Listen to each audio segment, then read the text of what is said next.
Elon Musk के Mars colonisation plan के बारे में तो आप जानते ही होंगे, जिसका उद्देश्य मार्स पर लोगों को ले जाना व सिविलाइजेशन बसाना है व मार्स पर बड़े बड़े शहर बनाना है। इलोन मस्क का ये प्लान अभी तक बस मात्र एक फिक्शनल स्टोरी जैसा लगता है। शुरुआत में इलोन मस्क का बहुत मजाक बनाया गया, लेकिन जब मार्स कॉलोनाइजेशन के प्लान पर नासा जैसी स्पेस एजेंसी ने ज्वाइन किया, पूरी दुनिया को इस मजाकिया प्लान पर विश्वास होने लगा। नासा जैसी स्पेस एजेंसी ने, जो कि कई वर्षों से अनेकों रॉकेट्स स्पेस में भेजने के लिए पॉपुलर है, और दूसरी तरफ एलन मस्क की कंपनी टेस्ला, जो कि अब तक की सबसे एडवांस टेक्निक की ऑटो पायलट कार बनाने में एक्सपर्ट है, बस इसी टेक्निक का उपयोग स्पेस एक्स के रॉकेट में करने का टारगेट है, जिसमें कम फ्यूल में रॉकेट को स्पेस में पहुंचाया जा सकेगा। मार्स, जो कि हमारी अर्थ से 6 करोड़ 20 लाख किलोमीटर दूर है, इतनी लंबी दूरी को तय करने के लिए स्पेस एक्स एक ऐसी स्पेसशिप के प्रोजेक्ट पर काम कर रहा है, जिसमें टेस्ला की खास तरह की बैटरी का उपयोग किया जाएगा, जिससे फ्यूल कम लगेगा। ये स्पेसशिप मार्स तक लोगों को पहुंचाएगा तो, लेकिन वहां लोग कैसे रहेंगे, कैसे सरवाइव करेंगे, कैसे कॉलोनीज बनाएंगे और कैसे ह्यूमन सिविलाइजेशन को डेवलप किया जाएगा, और आखिर ऐसे बेजान ग्रह पर जाने की जरूरत ही क्या है, जब अर्थ जैसा हरा भरा प्लैनेट हमारे पास है, सभी तरह की सुविधाएं हमारे पास हैं। मार्स पर जो सांस लेने के लिए पर्याप्त ऑक्सीजन तक नहीं है। Ahead of infinity presenting Elon Musk project Mars colonisation 2050। हमारी अर्थ पर जो कई वर्षों से अर्थ की हेल्थ पर रिसर्च चल रही है, आपको जानकर हैरानी होगी कि रिसर्च के रिजल्ट दिन प्रतिदिन निगेटिव ही आ रहे हैं। रिसर्च के अनुसार मनुष्य ने जब से पेट्रोल और डीजल जैसी फ्यूल का उपयोग करना शुरू किया है, तब से हमारी अर्थ का टेम्परेचर दिन प्रतिदिन बढ़ता ही जा रहा है, और एक दिन ऐसा होगा कि टेम्परेचर इतना बढ़ जाएगा कि अर्थ भी पूरी तरह से जलकर डेड स्टार बन जाएगी। रिसर्च के अनुसार हर 10 साल में अर्थ का एवरेज टेम्परेचर 0.16 डिग्री सी तक बढ़ रहा है। इसी स्पीड से अगर टेम्परेचर बढ़ता रहा तो 150 साल बाद ही लोग वहां सरवाइव नहीं कर पाएंगे, जो पृथ्वी के गर्म इलाके में रह रहे हैं। टेम्परेचर बढ़ने से अंटार्कटिका में मौजूद कई वर्षों से जमे आइसबर्ग्स और ग्लेशियर्स बहुत तेजी से पिघल रहे हैं, जिससे समुद्र का साइज और भी इंक्रीज होता चला जा रहा है, और हर वक्त बाढ़, सुनामी, चक्रवाती तूफान जैसी घटनाएं देखने को मिल रही हैं। ये सब यहीं समाप्त नहीं होता है। हमारी अर्थ के सबसे ऊपरी सतह, जो कि पूरी तरह से ओजोन से ढका हुआ है, सिर्फ ओजोन की वजह से ही सन से आने वाली अल्ट्रा वायलेट रेडिएशन अर्थ के अंदर एंटर नहीं कर पाती है, वह रिफ्लेक्ट हो जाती है। ज़्यादा फ्यूल यूज़ करने से पोल्यूशन बढ़ रहा है, और ये पोल्यूशन ओजोन लेयर को डैमेज कर रहा है, जिससे अल्ट्रा वायलेट रेडिएशन बिना रुके अर्थ में एंटर कर रही है और अर्थ के टेम्परेचर को इंक्रीज कर रही है।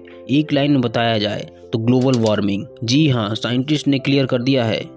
इसी तरह पॉल्यूशन होता रहा तो अर्थ का अंत निश्चित है। इस कारण से ही अपनी सिविलाइजेशन को बचाने के लिए हमें किसी दूसरे घर या प्लैनेट की ज़रूरत है। इसीलिए प्रोजेक्ट मार्स कॉलोनाइजेशन 2050 की शुरुआत की गई। लेकिन मार्स को ही क्यों चुना गया? और भी तो प्लैनेट हैं, तो आपको वही बताते हैं। अर्थ के सबसे पास में 2 ही प्लैनेट्स हैं, वीनस और मार्स। वीनस पर अर्थ से कई गुना ज़्यादा हाई टेम्परेचर है, जिससे हम पीछा छुड़ाना चाहते हैं, इसलिए वीनस कैंसिल। तो सेकंड ऑप्शन मार्स ही है। मार्स पर इतनी गर्मी तो नहीं है, लेकिन यहाँ अर्थ से बहुत ज़्यादा ठंड है, और इतना ही नहीं, यहाँ पर पानी व ऑक्सीजन भी नहीं है। ये सब जानते हुए भी नासा और इलोन मस्क ने ये प्रोजेक्ट क्यों शुरू किया? इलोन मस्क के मास्टर प्लान के हिसाब से 2026 तक मार्स पर एक इंसानों का छोटा सा ग्रुप भेजा जाएगा। वह इनके 2 साल तक सरवाइव करने के लिए खाना व ज़रूरत का सारा सामान दिया जाएगा। लेकिन इस ग्रुप को वहां जाने से पहले भी मार्स पर एक प्रोटेक्टिव शेल्टर बनाया जाएगा, क्योंकि मार्स पर भी मिट्टी व रेत के तूफान आते रहते हैं, तो वहां मौजूद क्रू को नुकसान पहुंचा सकते हैं। कहा गया है कि शेल्टर्स मार्स की मिट्टी से ही बनाए जाएंगे। हैरानी की बात तो यह है कि आखिर कौन बनाएगा ये सब? तो आर्टिफिशियल इंटेलिजेंस के अनुसार मार्स पर पहले किसी खास तरह के रोबोट्स को भेजा जाएगा, और वहां जाकर अलग अलग काम करेंगे, लेकिन ज़रूरत पड़ने पर ये सभी रोबोट्स जुड़कर एक साथ बहुत तेज़ी से काम करने लगेंगे। इनमें हाईटेक कैमराज, सेंसर्स, खुदाई करने के लिए एक्सकवेटर्स व 3D प्रिंटर्स सब कुछ इंस्टॉल किया जाएगा। हाईटेक कैमरा और सेंसर्स की मदद से वहां ज़रूरत वाली मिट्टी को खोजा जाएगा, फिर सारा सेटअप वहीं असेंबल होगा।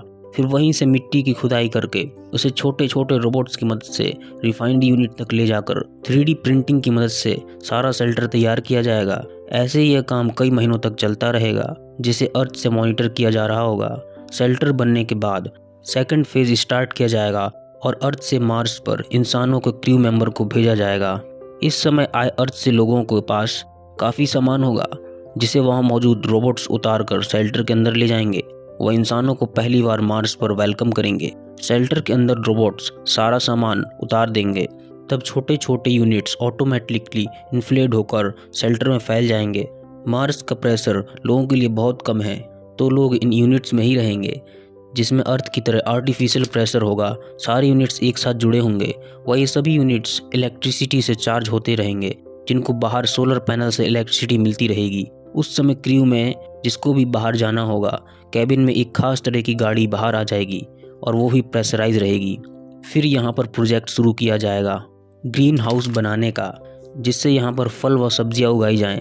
वेजिटेशन रिसर्च के अनुसार मार्स पर शुरुआत में आलू व बीन्स ही उगाए जा सकते हैं, और ये प्लांट्स सब्जियाँ तो देंगे ही, लेकिन साथ में हमको एक और चीज़ देंगे जिससे ह्यूमन मार्स पर सर्वाइव करेगा। जी हाँ, यही प्लांट्स हमें उस समय ऑक्सीजन भी देंगे, लेकिन ये ऑक्सीजन बहुत कम मात्रा में होगी, इसलिए वहाँ पे ऑक्सीजन प्लांट का प्रोजेक्ट भी लॉन्च होगा।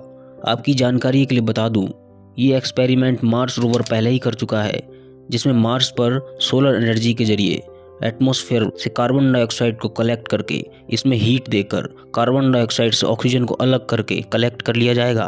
अब तक मार्स पर पहुंचे लोगों के पास ऑक्सीजन भी होगा, खाने के लिए 2 तरह की डिश भी होगी, और मार्स की ज़मीन पर फ्रोजन वाटर, जिसे मार्स रोवर पहले ही खोद चुका है, इसे पिघलाकर पानी बनाया जा सकेगा। अब तक इंसानों के पास वो सब कुछ होगा जो उन्हें जीवित रख सकेगा, वो भी बिना अर्थ की किसी मदद से, और ज़रूरत पड़ने पर वो अर्थ पर वापस भी आ पाएंगे। बात ये सोचने पर मजबूर करती है कि क्या इंसान मार्स पर सिर्फ कैबिन्स में बंद रहकर सर्वाइव करता रहेगा और बाहर कभी नहीं निकलेगा? क्या एक जेल जैसी ज़िंदगी जीनी पड़ेगी? तो साइंटिस्ट का कहना है कि यदि किसी तरह से मार्स के टेम्परेचर को बढ़ा दिया जाए तो यहाँ 100 या 200 साल के बाद मार्स पूरी तरह से हरा भरा हो जाएगा और पूरी तरह से अर्थ जैसा ही दिखने लगेगा। MIT की एक स्टूडेंट मार्गरीटा मैरिनोवा ने एक आइडिया दिया है कि मार्स पर रोबोट्स के जरिए फैक्ट्रियाँ बनवाई जाएं, जो कि दिन रात बस धुआं निकालती रहें और वहाँ के ग्लोबल वार्मिंग को बढ़ाती रहें।